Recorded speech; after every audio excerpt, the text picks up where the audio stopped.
Diomaye président war a soppi nekk parti politique ñoom ñoo war a xam ne instant bi liggéey temps atu moment liggéey moo jot nañu ñafe ba bu ñu defaatee élection ñu am ndam ci kaw ñëpp. face à face boobu nan ngeen koy séentoo est-ce que Pastef mi ngeen gis muy nekk ci renouvellement vente de carte di wone seen doole après le congrès et le rassemblement populaire bi ñu investir Ousmane Sonko et tout ça en âme et conscience yaakaar ngeen ne mën ngeen ko gagner bu ngeen demee sélection. à mon âme et conscience sénégalais dañoo bëgg jàmm à mon âme et conscience sénégalais xam nañu ne.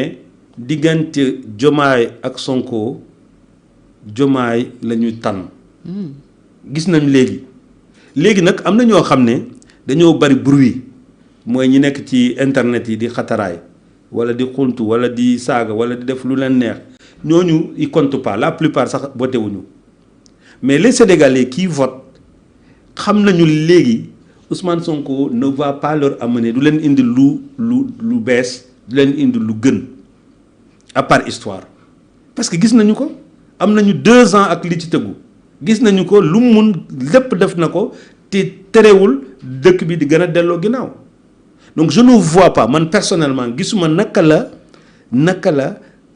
Pastef instant bi d'ailleurs Pastef instant bi waa gars yi ñu ngi départ ñoom dans un premier temps ñu ngi leen ndax am na ñu ñuy génne ci groupe WhatsApp yi mais ñi gën a bari ñu ngi génne Pastef. Il y a aussi de nouvelles adhésions. C'est possible non de nouvelles adhésions man wóoruma. Je ne pense pas que aujourd'hui Ousmane Sonko bu mu duggee ci gouvernement dafa am ay nit yu bees yu découvrir ne kii wax dëgg yàlla war nañu mën a ànd ak moom. def na lu jar ñu topp ko. waaw man gisuma ko te mun naa jum nag mais man gisuma ko. Donc ça veut dire que maintenant nag attention c'est pas parce que Pastef version Ousmane Sonko.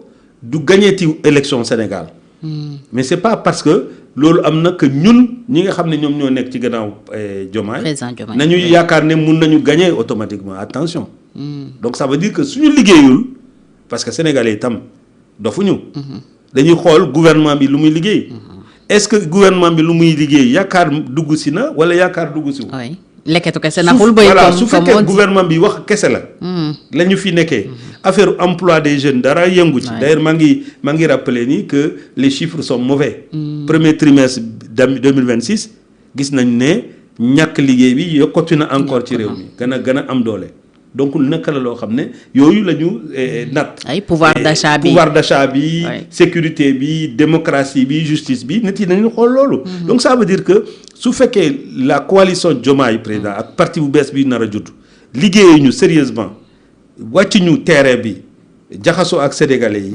jël problème sénégalais yi def ko seeni problème mais su booba opposition mooy gagner et c'est tout à fait possible. waay te opposition bi Pastef moo si gën a ràññeeku. ndax tey moom pas Pastef. leer na ñu ngi ci non pas Pastef. Pastef dutul gagner élection Sénégal man lu ma wóor la. ah ouais. dutuñu gagner élection. Pastef mii. dutul gagner élection c'est fini.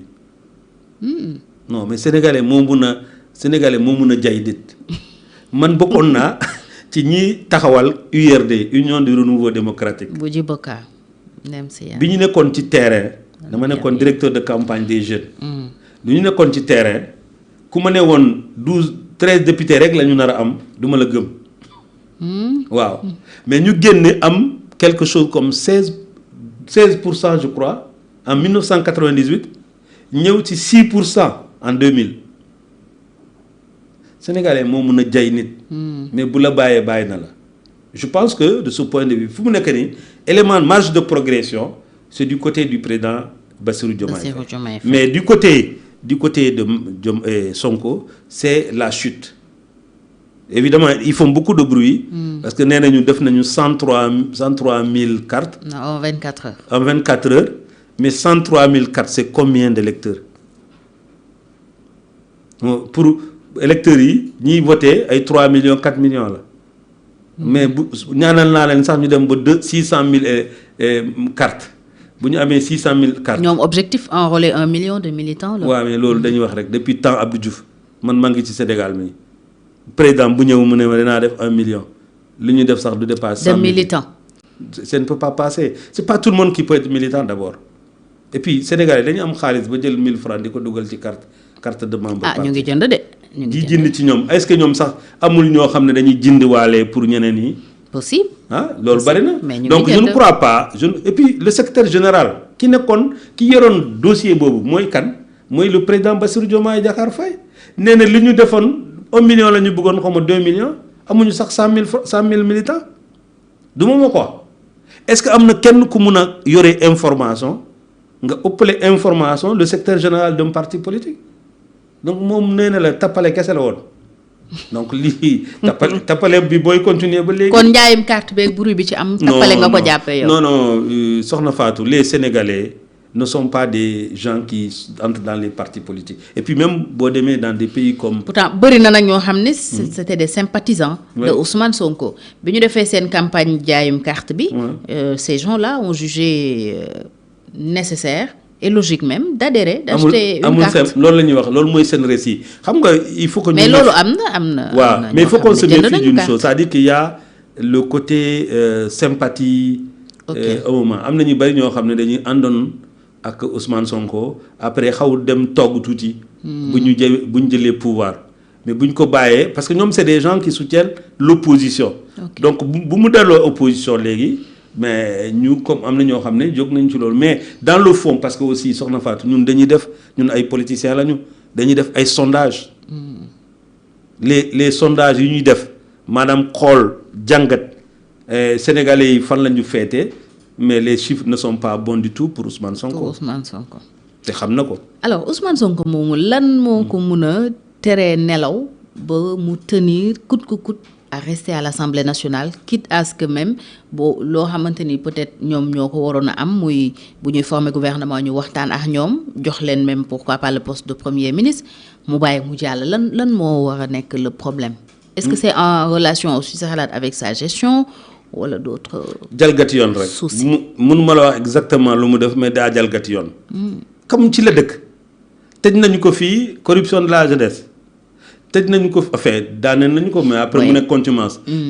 tëj nañ ko fii daaneel nañu ko fii ci affaire Mame Mbaye Niang diffamation mu ngi assemblée nationale te amul droit nekk assemblée nationale moom ci jalgat la nekk lu ma wóor te wóor mënuma la wax dii la wala leneen la. mais lu ma wóor te wóor c'est que tey bu ñu doon bàyyi Ousmane Sonko mu bañ a nekk député lu mu bon dina am 10 plaintes yu teg ci kaw. 10 plaintes oui mais moom tooñ rek lay def. tooñ rek lay def. 10 plaintes yu mën a jógee fan. mais ci ay nit ci ay sénégalais et puis n'oublions pas que géré na sunu xaalis.